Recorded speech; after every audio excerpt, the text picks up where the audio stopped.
Hello everyone, this is Namrata Golan and in today's class we will do a very important topic that is a special purpose subsidiary book. इससे पहले हमने किया था journal क्या होती है, journal entry कैसे की जाती है, जर्नल एंट्री के स्टेप्स क्या है और जर्नल का फॉर्मेट क्या था. बट स्टूडेंट्स इमेजिन आपका बिजनेस है, ग्रो कर रहा है, रेगुलरली ग्रो कर रहा है, ट्रांजैक्शंस रेगुलरली इंक्रीज हो रही है. क्या एक बुक बहुत सारे ट्रांजैक्शंस हैंडल कर सकती है? आप जब अकाउंटिंग सिस्टम को आगे बढ़ाओगे तो यू विल बिकम कंफ्यूज. जब आप एंट्रीज का नेचर देखोगे, जब आप एंट्रीज का बिहेवियर देखोगे, तब कंफ्यूज हो जाओगे कि आपकी फाइनेंशियल पोजीशन कैसी है. You will become confuse. Students, there is solution to this problem. There is a special journals. Special journals कह लो या subsidiary books कह लो. Subsidiary books are special journals where each subsidiary book is meant for recording all transactions of similar nature. In each subsidiary book, transactions are recording. किसके according transaction record की जाती है? As per their nature, as per their behaviour. Like cash transactions are recorded in cash books. Credit transactions related to goods are recorded in purchase or sales book. Understood? इससे क्या होता है कि जो accounting system है वो थोड़ा easy हो जाता है, क्लासिफिकेशन करना भी इजी हो जाता है और जब आप एनालिसिस करते हैं तो उससे टाइम भी सेव होता है और स्पेशलाइजेशन के अकॉर्डिंग आप और भी अपने बिजनेस को ग्रो कर सकते हो और एफिशिएंसी भी इंक्रीज होती है बिजनेस की. अंडरस्टूड? चलिए अब एक बार अपने टाइप ऑफ सब्सिडरी बुक्स का ओवरव्यू लेते हैं. First is cash book. In cash book कौन से ट्रांजैक्शंस रिकॉर्ड की जाएगी? Transactions related to cash nature.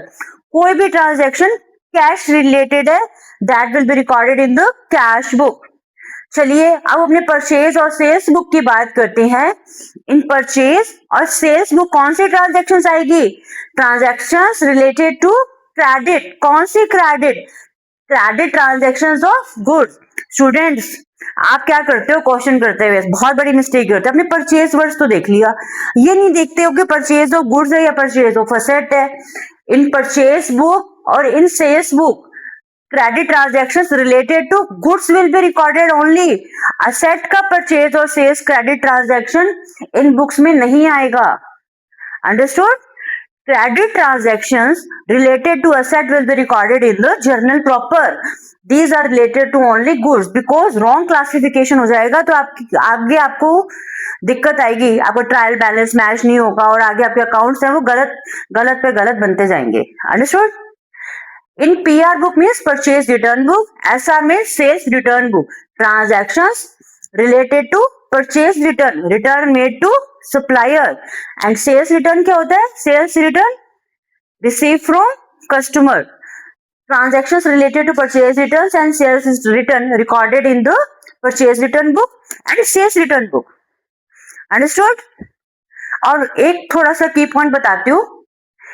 In purchase return books, along with purchase return transactions, a debit note is prepared, and in sales return book, transactions related to sales return, a credit note is prepared. And in bill receivable book and in bill payable book, transactions received related to bill receivable received and bill payable accepted, ये आपके syllabus में नहीं है. चलिए अब अपने एक और इंपॉर्टेंट सब्सिडरी बुक की बात करते हैं. That is the journal proper और इसे जनरल जर्नल भी बोला गया है. जो transactions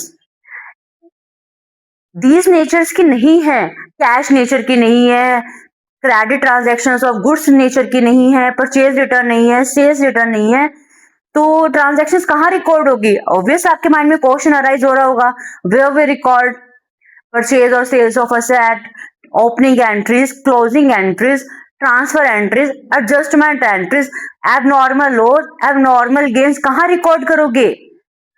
All miscellaneous entries will be recorded in the general journal or we can say journal proper. journal proper में रिकॉर्ड की जाएगी. miscellaneous entries जिनका नेचर इन सब्सिडरी बुक से रिलेटेड नहीं है, all transactions कहाँ रिकॉर्ड होगी? In the general journal or we can say journal proper. Students, I hope आपको आज की क्लास समझ आई होगी and you will surely cooperate me in the future too. Thank you guys and bye bye.